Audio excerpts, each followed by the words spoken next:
ഈ മാസം 31-ന് വിരമിക്കുന്ന കൊല്ലം ജില്ലയിലെ 64 പോലീസ് ഉദ്യോഗസ്ഥർക്ക് യാത്രയയപ്പ് നൽകി. KPOA, KPA, ജില്ലാ പോലീസ് സൊസൈറ്റി എന്നിവയുടെ സംയുക്ത ആഭിമുഖ്യത്തിലാണ് യാത്രയയപ്പ് നൽകിയത്. Kerala police officers association, Kerala police association, Kollam ജില്ലാ പോലീസ് സൊസൈറ്റി എന്നിവ സംയുക്തമായാണ് യാത്രയയപ്പ് യോഗം സംഘടിപ്പിച്ചത്. ഈ മാസം 31-ന് വിരമിക്കുന്ന കൊല്ലം ജില്ലയിലെ 64 പോലീസ് ഉദ്യോഗസ്ഥർക്കാണ് യാത്രയയപ്പ് നൽകിയത്. കൊല്ലം പബ്ലിക് ലൈബ്രറി ഹാളിൽ സംഘടിപ്പിച്ച പരിപാടി കൊല്ലം മേയർ ഹണി ബെഞ്ചമിൻ ഉദ്ഘാടനം ചെയ്തു.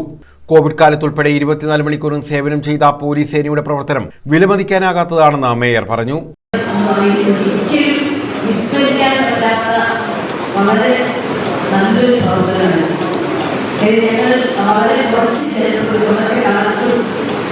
മേയർ അത്യാവശ്യം ജനപ്രതിനിധികൾ മാത്രം പുറത്ത് വീടിൽ നിന്ന് പുറത്തിറങ്ങുമ്പോൾ ഞങ്ങൾക്ക് കൂടി സംരക്ഷണം തരാൻ കഴിയുന്ന നിലയിൽ നമ്മുടെ കോവിഡ് സെന്റേഴ്സുകളടക്കം ക്വാറന്റൈൻ കേന്ദ്രങ്ങളടക്കം ഏറ്റവും സജീവമായി നടപ്പിലാക്കുന്നതിന് ഏറ്റവും കരുതലോടുകൂടി സംരക്ഷിക്കുന്നതിന് പോലീസ് ഉദ്യോഗസ്ഥർക്ക് നിലപാട് വളരെ സുസ്ഥിരമായ നിലപാടായിരുന്നു. നമ്മുടെ ഏതൊരു ദുരന്തം വരുമ്പോഴും പോലീസ് ഉദ്യോഗസ്ഥർ ഏറ്റവും മുൻപന്തിയിൽ അദ്ദേഹത്തെ നേരിടാൻ മുൻപിൽ നിന്ന് പ്രവർത്തിക്കുന്നു.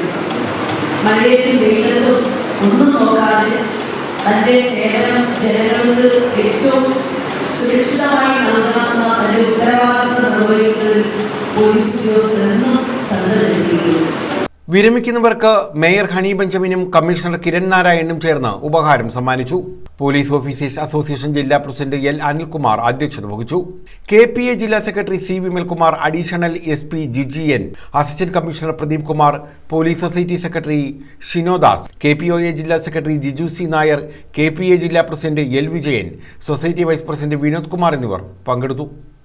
ന്യൂസ് ബ്യൂറോ, കൊല്ലം.